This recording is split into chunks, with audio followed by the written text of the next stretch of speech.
Good morning students, स्वागत आपका Shri Shyam school महारा यूट्यूब चैनल पर। देखिए, हम बात कर रहे हैं प्लस से संबंधित, और इसके अंतर्गत जो बात कर रहे थे वो कर रहे थे हम प्राथमिक व्यवसाय से संबंधित। जो लेसन था हमारा प्राथमिक व्यवसाय से संबंधित था। प्राथमिक व्यवसाय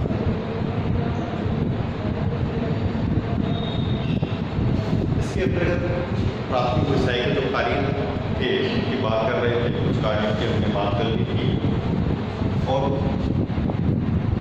पांचवी जो आर्थिक क्रिया की बात कर रहे थे वो कर रहे थे हम कृषि।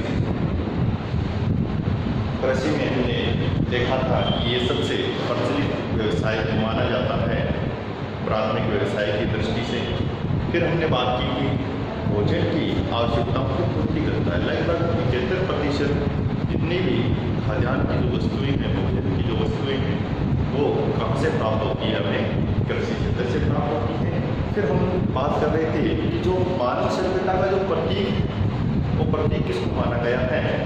इन्हीं कृषि आधारित क्षेत्रों को माना गया है। फिर देख रहे थे हम कृषि क्षेत्र पर जो भौतिक, सामाजिक और आर्थिक दिशाओं का जो प्रभाव पड़ता है, उस प्रभाव के कारण इस प्रकार की कृषि प्रणाली भारत के अंतर्गत या विश्व के अंतर्गत बात कर रहे थे कि भी विश्व के अंतर्गत जो कृषि प्रणालियां हैं कैसे पनपनी शुरू हो गई उस प्रभाव के कारण। तो कुछ कृषि प्रणालियों की हम बातें करें। कौन कौन सी कृषि है, किस प्रकार से जो आधुनिक कृषि का जो स्वरूप हम देख रहे हैं, उस स्वरूप के पीछे क्या क्या कारण है, किस आधार पर कृषि का विकास होता हुआ चला। तो चलिए हम सबसे पहले बात करते हैं सर्वप्रथम जो कृषि अपनाई जाती थी, या हम कहते हैं सर्वप्रथम जो कृषि पद्धति थी किस प्रकार की थी। तो देखिए, सर्वप्रथम हम बात कर रहे हैं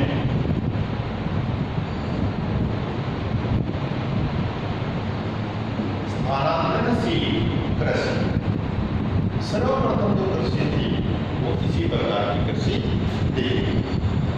ये हम कह सकते हैं कि सबसे जो प्राचीन तरीका था, सबसे प्राचीन रूप जो था कृषि का, वो कैसा था? स्थानांतरणशील कृषि का रूप समझ हुआ।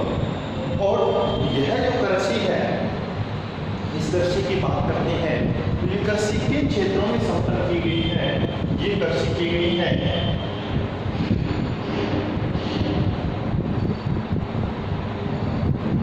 उष्णकटिबंधीय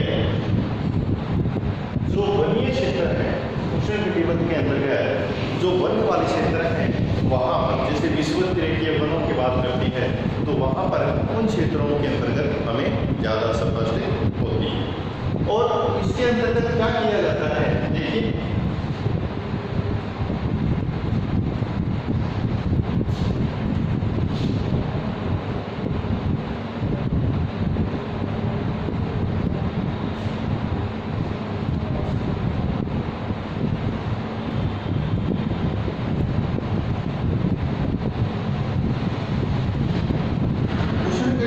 वनों की हम बात कर रहे हैं तो ये क्या है?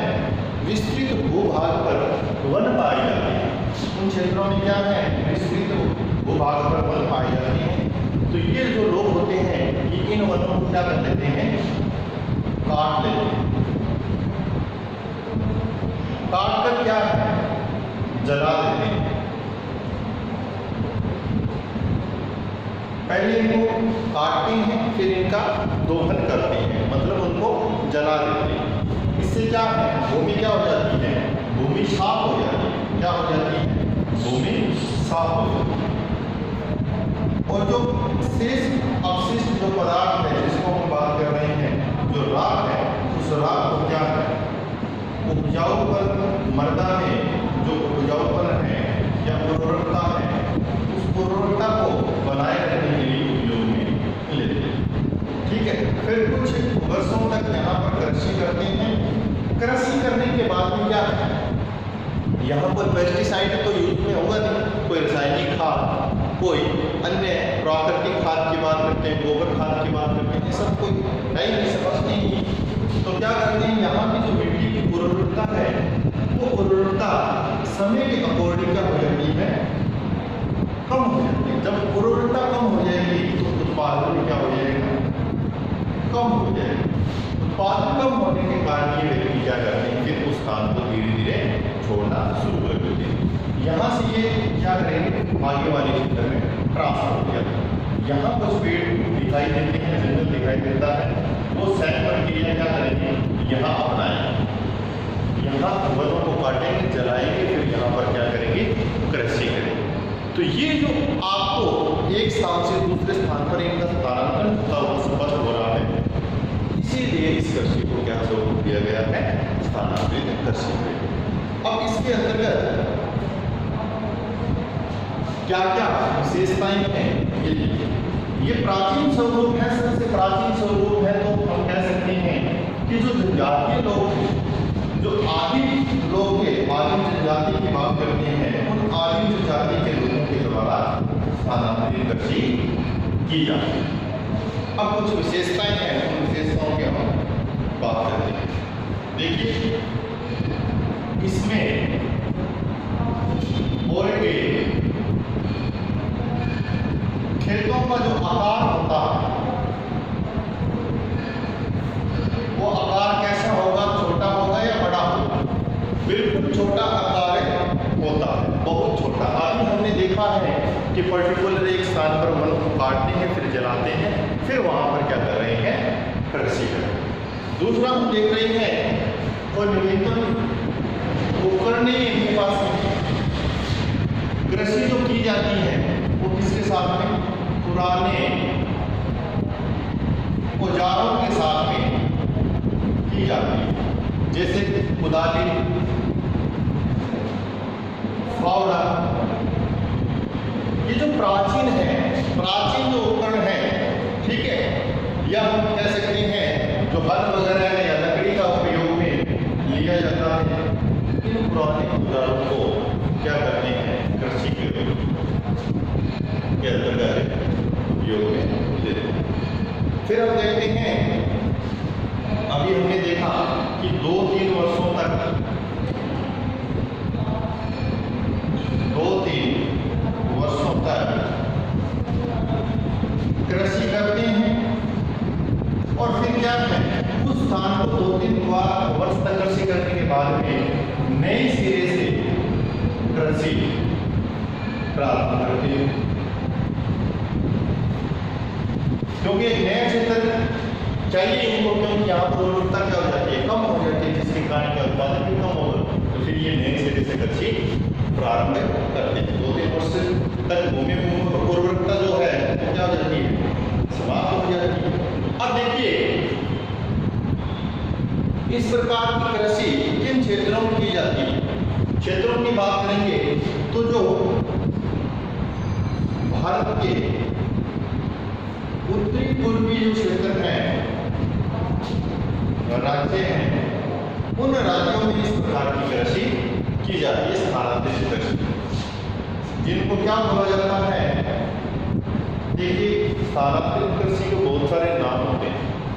स्थानांतरित कृषि कह सकते हैं, कर्तन एवं दहन कृषि भी कहते हैं, कर्तन प्राइमेटिव एग्रीकल्चर, ये भी कहते हैं। सलेस एंड बर्न, ये भी कहा जाता है। ये बहुत सारे नाम हैं इनके, ठीक है। कर्तन एवं दहन, सलेस एंड बर्न, प्राइमेटिव, स्थानांतरित कृषि, जोमिंग कृषि, और भी बहुत सारे नाम हैं। ये नाम इसलिए हैं कि ये विश्व में लगभग सभी जगह पर जहाँ उष्णकटिबंधीय क्षेत्र है और वनों का विस्तार अधिक है, वहाँ पर की जाती है।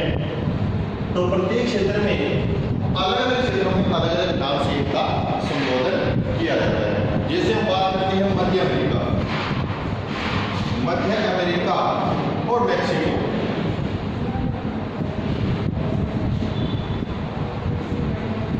यहाँ पर इसको क्या नाम दिया गया है, मिल्पा।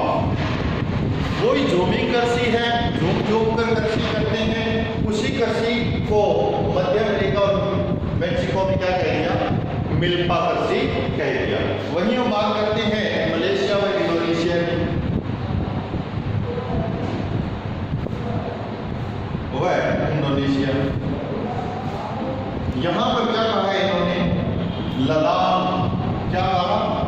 लद्दाख। वही हम बात करते हैं ब्राजील की। ब्राजील में स्थानांतरित कृषि या भूमि कृषि को रोका कहा गया है, रोका। वियतनाम की बात करते हैं, वियतनाम में इसको क्या कहा गया है, रे। क्या कहा गया है, रे। तो ये अन्य नाम है अलग अलग क्षेत्रों में, किस कृषि के हैं, स्थानांतरित कृषि के अन्य नाम। अब देखिए ये जो कृषि है ये कुछ नदी घाटी के या नदी बेसिन के क्षेत्रों में भी की जाती है, कुछ तटीय मैदानों की बात करते हैं तटीय क्षेत्रों में भी की जाती है। नदी घाटी क्षेत्रों की बात करते हैं तो जैसे अमेजन बेसिन की, कांगो बेसिन की, वहां पर तटीय क्षेत्रों की बात करते हैं जैसे पूर्वी द्वीप समूह, यहां पर भी क्या है, स्थानांतरित कृषि का स्वरूप स्पष्ट हुआ है। तो ये कुछ पर्टिकुलर क्षेत्र थे जिसके अंतर्गत क्या है, स्थानांतरित कृषि की जाती है। अब देखिए इनके अंतर्गत कौन कौन से फसलों का उत्पादन किया जाता है। देखिए जो फसलों की बात करते हैं तो इनमें धान और साथ साथ में क्या है, मोटे अनाजों की बात करेंगे, जैसे मक्का की बात की जाती है, ज्वार, बाजरा, दालें, तिलहन, ये सारी की सारी फसलों का उत्पादन किया जाता है किस कृषि के अंतर्गत है, स्थानांतरित कृषि के अंतर्गत। तो कई बार जो शॉर्ट ऐसे टाइप की क्वेश्चन आ जाती है उसमें कई बार पूछा गया है कि स्थानांतरित कृषि का स्वरूप कैसा होता है या स्थानांतरित कृषि को समझाइए। तो ये जो विशेषताएं हैं ये विशेषता बताएंगे, स्टार्टिंग में इसको बताएंगे कि ये किस प्रकार की कृषि है। ठीक है, विश्व स्तर की बात करते हैं तो विश्व के बारे में, और भारत के स्तर की बात करते हैं तो भारत के बारे में हमें विवरण स्पष्ट करना पड़ेगा। ठीक, अब एक कृषि प्रणाली कोरा उस समय परिवर्तित हुआ, मनुष्य थोड़ा क्या हुआ, ज्ञानकार हो गए, ज्ञान अधिक बढ़ता गया, जिसके कारण क्या वो ज्ञान कृषि पर भी अप्लाई होना शुरू हो गया, जिसके कारण कृषि का स्वरूप क्या हो गया, बदलता हुआ प्रतीत हो गया।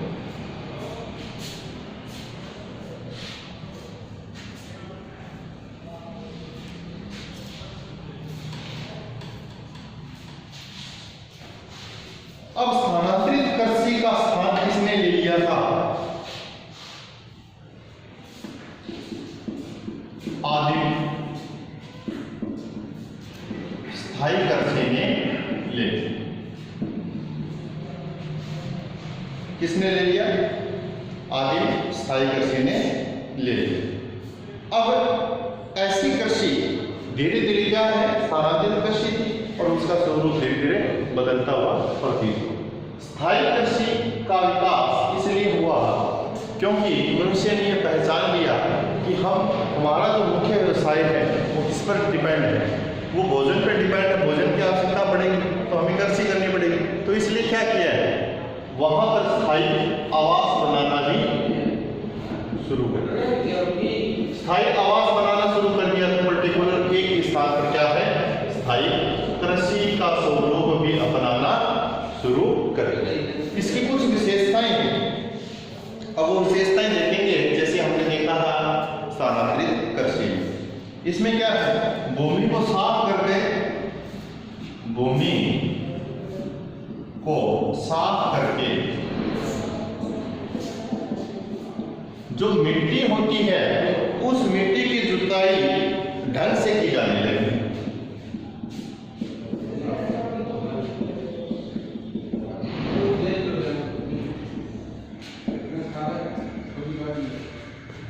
जो मिट्टी की जुताई थी वो जुताई क्या है, भूमि को बिल्कुल साफ कर दिया जाता था और साफ करके क्या है, जो कृषि की जाती है उसमें मिट्टी की जुताई बिल्कुल अच्छी तरीके से की जा रही है। अब वनों को काटना क्या कर दिया है, छोड़ दिया। और जब मिट्टी की जुताई सही ढंग से कर रहे थे तो साथ साथ में क्या है,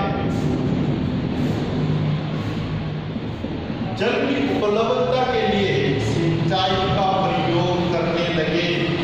इनको जल की उपलब्धता स्पष्ट हुई, जल का प्रयोग, उपलब्ध जो जल था इनके पास में, उसका प्रयोग किसके माध्यम से करने लगे? सिंचाई के माध्यम से करने लगे। फसलों को क्या है? सिंचाई प्रदान करने लगे। अब सिंचाई प्रदान की तो क्या हुआ? उत्पादन में क्या हुआ? वृद्धि। उत्पादन में जब वृद्धि होगी तो हमें जो भोजन की आवश्यकता थी वो तो हमारी पूरी हो गई, और उसके बाद में जो शेष जो अनाज हमारे पास में रह गया है उससे क्या है? अन्य व्यवसाय पनपने शुरू हो गए। अन्य व्यवसाय का मतलब क्या है कि कोई भी अन्य आवश्यकताएं जो है, अन्य जो वस्तुएं हैं, उनका जो प्रयोग है वो किसके माध्यम से? उसी अनाज के माध्यम से या उसी कृषि के माध्यम से करने लगे। कैसे करने लगे? किस आधार पर? हमने कई बार ऐसी चीज देखी है, वस्तु विनिमय की अवधारणा। वस्तु के बदले क्या मिलने लग रही थी? वस्तु मिलने लग रही थी। तो यहां पर क्या स्पष्ट हो रहा है? व्यापार स्पष्ट हो रहा है। तो अन्य व्यवसाय भी क्या है? धीरे धीरे बनने शुरू हो गए थे। अब देखिए, इन्होंने कृषि के साथ साथ में क्या प्रारंभ कर लिया? कृषि के साथ साथ में पशुओं को पालतू बनाना शुरू कर दिया, या हम कह सकते हैं पशुपालन करना शुरू कर दिया था। ये भी आदिम स्थायी कृषि की एक प्रमुख विशेषता है। और जो पशु पालते थे तो पशुओं का जो प्रयोग है, पशुओं का प्रयोग क्या करने लगे? खेतों की जुताई में यूज में लेने लगे। खेतों की जुताई, ठीक है। और साथ साथ में अनाज को लाने के लिए या श्रम के एक स्थान से दूसरे स्थान पर जाने के लिए, तो हम कह सकते हैं परिवहन के लिए भी क्या है?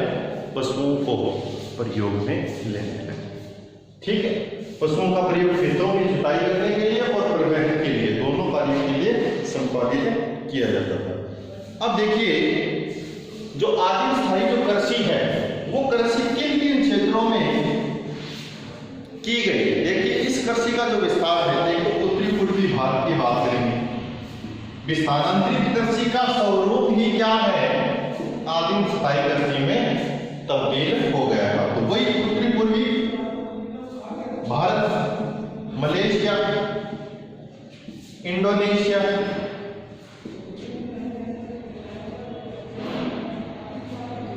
तो ये जो स्थानांतरित कृषि के क्षेत्र थे, ये अब क्षेत्र किसमें परिवर्तित होना शुरू हो गए? ये आदिम स्थायी कृषि के अंतर्गत परिवर्तित शुरू हो गए। या हम कह सकते हैं मध्य एशिया के जो देश हैं उन देशों में भी क्या है? ये आदिम स्थायी कृषि का स्वरूप स्पष्ट होना शुरू हो गया। तो ये दो कृषि का स्वरूप हमने देखे थे। पहला देखा हमने स्थानांतरित कृषि के बारे में, जिसके अंतर्गत हमने देखा था कि मनुष्य किस प्रकार से डिपेंड था खाद्यान्न के ऊपर, भोजन के ऊपर, और यहाँ कोई व्यवसाय स्पष्ट नहीं हो रहे थे। मनुष्य ने एक मतलब तरीका अपना लिया कृषि का, कैसे भी कर सकते हैं। खुला क्षेत्र था, जनसंख्या कम थी, जिसके कारण क्या है, जहाँ मन करेगा वहीं क्या है कृषि करना प्रारंभ कर दिया था। वनों को काटना, कर्तन और दहन की प्रक्रिया अपनाना शुरू कर दिया। फिर धीरे धीरे क्या हुआ? मनुष्य का विकास हुआ। मनुष्य के विकास में क्या है, जो कृषि है उस कृषि को प्रभावित किया। आदिम स्थायी कृषि की हमने बात की। मनुष्य ने कृषि से संबंधित क्या है, स्थायी आवास का निर्माण शुरू कर दिया। स्थायी आवास जैसे ही पनपना शुरू हुआ तो कृषि भी क्या है, स्थायी रूप में तब्दील हो गई। तो कुछ विशेषताओं से स्थायी कृषि की बात करते हैं तो देखिए यहाँ पर नए तथ्य स्पष्ट हो रहे हैं। सिंचाई की कृषि भी स्पष्ट हो रही है, या सिंचाई की जाती है। फिर उत्पादन की वृद्धि के कारण अन्य व्यवसाय भी क्या हो रही है, पनप रहे हैं, जिसमें हम बात कर सकते हैं वस्तु विनिमय की अवधारणा। फिर पशुपालन भी स्पष्ट हो रहा है, और पशुओं का प्रयोग खेतों की जुताई और परिवहन की दृष्टि से भी महत्वपूर्ण हो गए। और जो पर्टिकुलर क्षेत्र थे वो तब्दील स्थानांतरित कृषि वाले कहाँ हो गए, वो हो गए आदिम स्थायी कृषि।